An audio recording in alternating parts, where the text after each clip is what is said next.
semana del hogar en Vía Confort y más hogar que nunca. Quédate en casa que nos movemos nosotros, te dicen. Mira todo lo que tenés para tu hogar por solo $79. A ver, mira.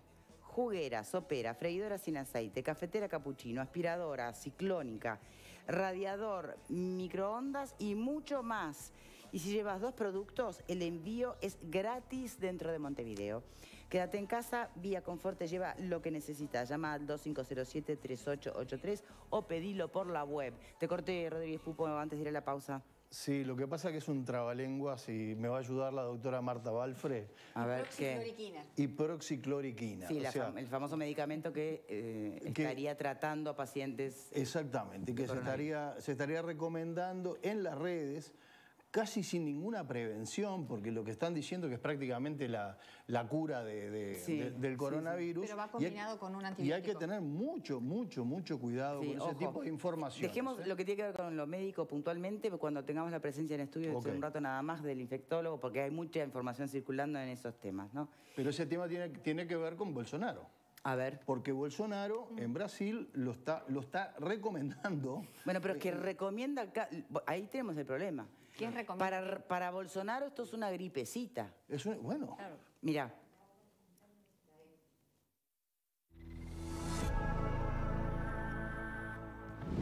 El presidente Jair Bolsonaro contrarió las orientaciones de su Ministerio de Salud, paseando este domingo por Brasilia, acercándose a seguidores y reforzando su llamado de romper la cuarentena. Nossa vida tem que continuar. Os empregos devem ser mantidos. O sustento das famílias deve ser preservado.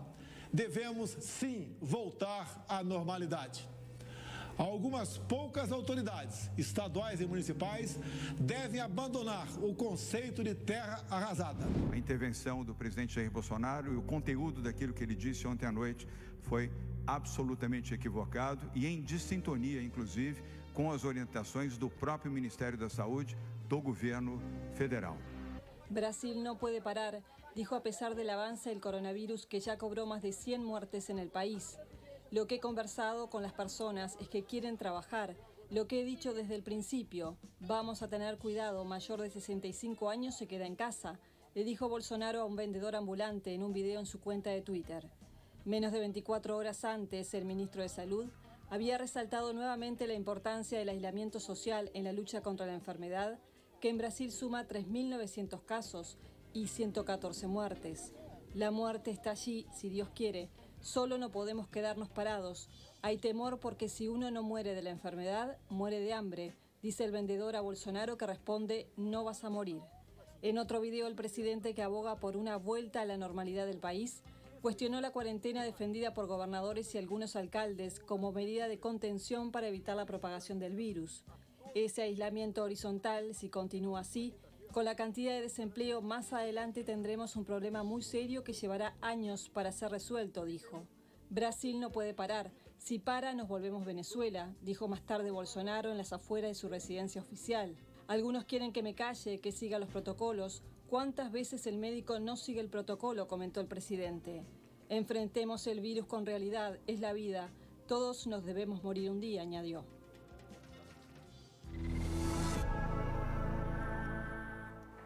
Quiero escuchar sus opiniones, porque de alguna manera eso nos lleva directamente a algo que se da en otros términos y con otra forma y con otra sutileza, pero que está viviendo la propia Argentina en este momento, y que anuncia lo que es la crisis social y económica en paralelo con la crisis sanitaria, ¿no? Es decir, el hombre no está diciendo nada que no hayamos escuchado antes.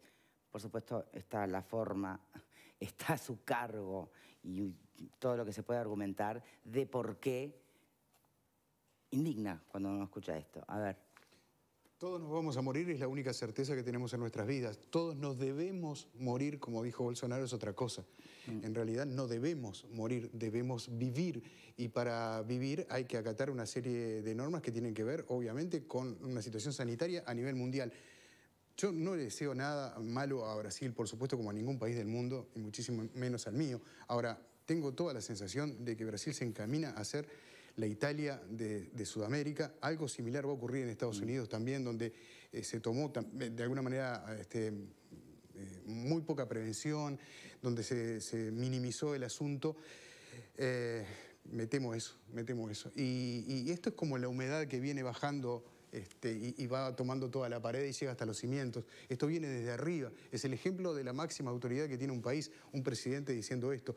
A uno le gustaría tener a alguien, bueno, más cercano a nivel de autoridad que tomara la ecuanimidad que tienen los gobernantes uruguayos y también la oposición. Y de paso aprovecho para dar una información que salió hace algunos minutos nada más con los colegas de Radio Uruguay, donde el ex ministro de Economía, Danilo Astori, dijo que las medidas que tomó el gobierno en cuanto a retener un porcentaje de los salarios públicos es la medida correcta y acertada y que además las reservas no deberían tocarse. Digo esto porque estamos teniendo aquí un ejemplo de oposición y gobierno teniendo una mirada en común. Bien, sí, separemos los tantos. Está muy bueno que lo traigas a colación y podemos volver a eso en instantes nada más. Tenemos en este momento una línea telefónica con Leonardo Milán, que es uruguayo, que vive en Brasil, que trabaja además en una posada en Porto Galinas. ¿Me estás escuchando, Leonardo? Victoria, buenas tardes, mucho gusto, muchas gracias por la invitación. Buenas tardes. Bueno, puntualmente, a ver, ¿qué pasó con ese mensaje que plantea Bolsonaro? Está por un lado el tema que, claro, que van en disonancia con lo que son los planteos de las autoridades sanitarias del país, pero no significa que no sea el debate, que digo, el debate ese está en la calle, ¿no? Ahora, que lo diga el presidente, que supuestamente tiene que liderar o capitanear el barco, ¿qué genera a tu criterio? Bien, primero voy a localizar geográficamente. Yo estoy en Porto de Galinas, estamos a 60 kilómetros de Recife, es el nordeste brasileño, donde hay mucho calor. Brasil es un continente, esto creo que no lo debemos perder de vista. Acá, en lo que es el nordeste, nosotros no tuvimos muchos casos y en realidad no quiero ni minimizar el tema, ni mucho menos politizarlo. La realidad es que nosotros estamos en una cuarentena no decretada, pero a nivel turismo se cerraron el fin de semana pasado todas las llegadas y salidas. Sí. A nivel Bolsonaro, y esto es una opinión personal, no quiero ni minimizar el tema, ni la gravedad del virus, ni mucho menos. Esto es una opinión personal. Tiene que ver con concientizarse del cuidado, pero también, por lo menos, poner arriba de la mesa la importancia que tiene parar economía y parar todo el trabajo de toda la gente que depende del día a día, ¿verdad? Aquí a Bolsonaro lo criticaron muchísimo, creo que el mensaje es correcto, no la forma que lo hizo. Esa es una opinión personal. Nosotros ahora en este momento estamos totalmente parados. Aún en una primera instancia no hay ningún tipo de problema porque cada uno tiene algún peso guardado y bueno, pasarlo para la primera cuarentena es... ¿Tienen espalda tenés espalda para esta cuarentena? Bien. Digamos que inicialmente sí, lo que no podemos dejar es de mirar para adelante y ver cómo seguir pasando este tema. No, está claro. Y también entiendo que hay gente que ya hoy no tiene espalda, ¿no? Es que esa es la gravedad un poco de la situación de las que nosotros vemos cuando tomamos la decisión de mandar algunos empleados a seguro de paro el primer mes. ¿Qué es lo que vamos a hacer el segundo mes? Y con esto no quiero decir que no es importante el tema de tener cuidado y sí que de repente tenemos que especificar cuáles son el público de riesgo real y poner la parte que no está tan en riesgo, de repente sí andar. Eso es un poco el mensaje que nosotros recibimos de... Bien, ¿y tú crees que la naturaleza humana, o más concretamente la idiosincrasia del brasilero, porque acá nos conocemos los que estamos acá, no sé allá cómo es, un mensaje así, ¿no? Deja muy expuesto el sentido común del comportamiento individual. Y en algunos lugares funciona. Pensando en Japón, pensando en Corea, en otros ya vimos que no. Entonces, ¿cómo sería Brasil? Por lo que llegaste a conocer. Bueno, vuelvo a decir lo mismo de que Brasil es un continente. Acá, en el nordeste, se acató, la realidad es que bastante bien, o sea, a nivel conciencia. Si bien estamos con el diario El Lunes, creo que esto es un poco lo que le pasó a Uruguay también, Por suerte tuvimos el tiempo para tomar las decisiones y las consecuencias vistas no en carne propia para tomarlas, ¿no? Ahora falta la siguiente parte, o sea, nosotros no tuvimos tantas consecuencias y creo que en esa línea tendríamos que tratar de mirar para adelante y ver cómo hacerla funcionar con las menores consecuencias posibles. A nivel Brasil, lo que te puedo decir es de donde yo estoy viviendo, está todo parado. Bolsonaro está siendo muy criticado y eso es una realidad.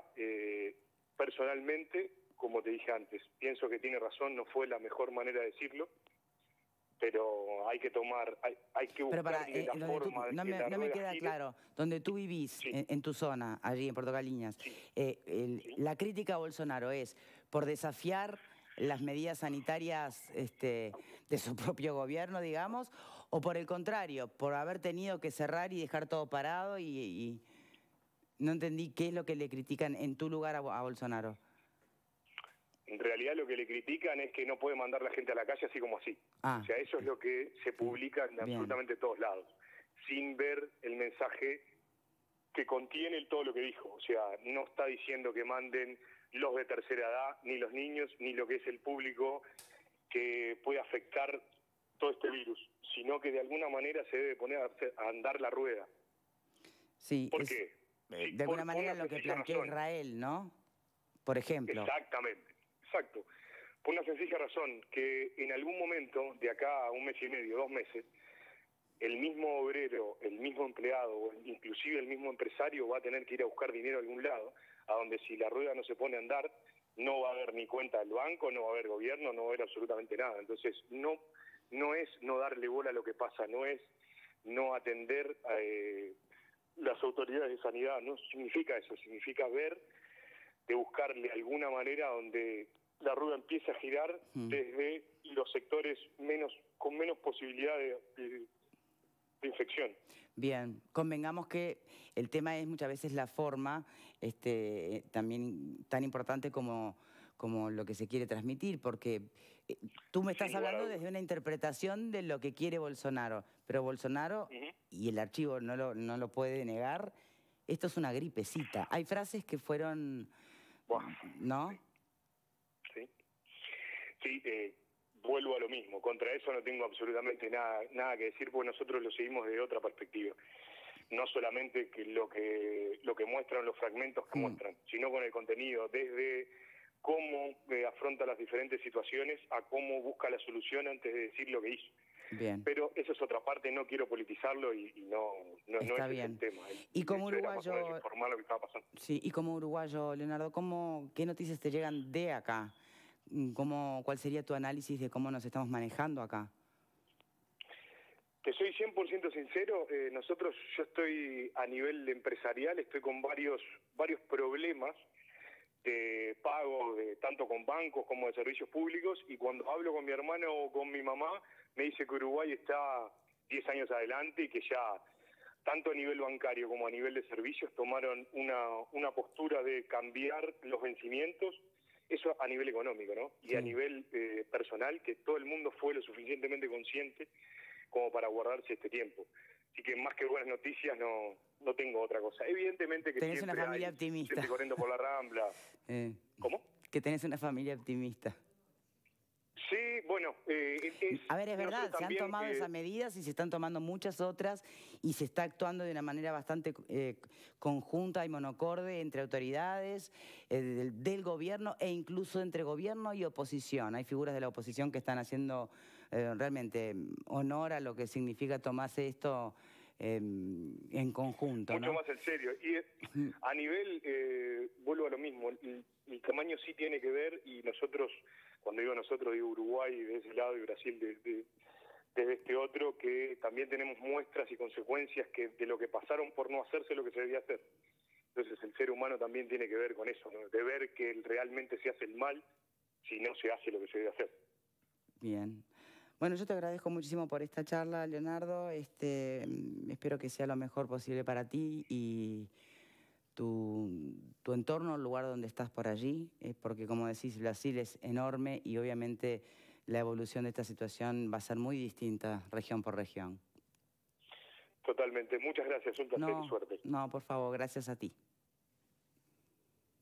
bien. Brasil es diferente, Brasil es otra cosa, es otro pueblo y probablemente... Se muere igual que acá. Sí, se mueren igual, pero ¿sabes qué pasa? Que muchos brasileros, millones de brasileros, le están haciendo caso a ese líder que dice cosas tan crueles, que nos suenan a nosotros tan crueles, porque alguien está haciendo el balance a lo que las otras autoridades de gobierno, tanto federales, municipales, como de su mismo propio, de su propio gabinete están diciendo, él lo está desoyendo y está jugando la otra teoría, la teoría el de policía bueno y el policía malo, pero es el momento. Es el momento, y no sé, pregunto. pero hay que entender una cosa, estamos hablando de un país con 30 millones de informales declarados a los que hay que asistir, un país que no tiene la suerte, por ejemplo, no tiene la suerte del Uruguay de tener una cancillería que con un poco de esfuerzo, un poco de imaginación y mucho trabajo, traer y repatriar a toda la gente. Tiene Brasil hoy por hoy, para tomar un caso pequeño de todo este problema, 8.000 brasileros varados en los aeropuertos del mundo que no puede traer. Brasil está en una situación muy complicada y tiene un problema gigantesco político. ¿Por qué? Porque Bolsonaro está diciendo todo esto porque él estaba recuperando la economía del país y ahora todo esto se le cae y tiene a todos en contra, porque tiene a sus mismos partidarios en contra. Porque pero es que, a ver, Brasil no mira a Italia, no mira a España, no lo tenemos que hacer nosotros también. Lo que te está diciendo Bolsonaro es otra cosa. Lo que te está diciendo Bolsonaro es que, aún viendo esos ejemplos, está priorizando. Necesita priorizar que la economía funcione pese a que la gente se muera. El mensaje es muy claro y creo que la fundamentación la acaba de dar nuestro compañero acá, cuando en realidad tiene una situación muy compleja desde el punto de vista económico que estaba mejorando y que esto le echa para atrás todos los indicadores y tiene la imposibilidad de decretar una cuarentena realmente estricta porque debería asistir a esos niños. Entonces, si dejamos afuera la forma o las expresiones que tiene poco felices... Es una suerte de sincericidio lo que está haciendo. Pero entonces, ¿tiene razón? No es que tenga razón, es que él está planteando directamente lo que él prioriza. Pero se trata de priorizar... Sí. El resto está tratando de hacer un equilibrio delgado entre, bueno, no matar a la gente de hambre o que no la mate el coronavirus. Pero por eso, a eso voy. En este caso, es priorizar a la balanza. ¿Esto es economía versus sanitario, cuidado sanitario? ¿O termina siendo lo mismo? Bueno, de la forma que él lo plantea... Hay un tema de escala, como decía Rodríguez Pupo. Sí. Y ahí tenemos una ventaja comparativa Uruguay. Si bien nuestra economía se detiene rápidamente, al ser una escala más pequeña, rápidamente se detiene. Es muy sencillo acá, por ejemplo, pensar en parar a todos los transportistas del país y que no haya más circulación de comestibles. Se hace, creo que en un día. ¿Nos morimos de hambre? Sí, claro. No, pero ¿Cómo llega el comestible? No, pero lo estoy poniendo como ejemplo. No, por supuesto, sí. Vos no podés detener la infraestructura de un país que tiene miles de transportistas circulando por todo este país, que es un continente, como bien decía el entrevistado. Es muy difícil detener esa economía. Por la propia inercia, aunque lo quieras hacer, se demoran días y días en detener. Es lo que está ocurriendo en Argentina. Bueno, mira, Sergio Berni, justamente el ministro de Seguridad de la provincia de Buenos Aires dijo que la crisis social iba a llegar antes que la crisis sanitaria, que el problema era gente con ingresos muy restringidos reclamando comida y que el virus había entrado al barrio Recoleta y que todavía no había llegado a las vilas, bueno, imaginando cómo puede llegar a ser el panorama en el conurbano bonaerense. Exacto. Particularmente donde el 60% de pobres viven allí, en ese lugar, en el cinturón que rodea la ciudad de Buenos Aires.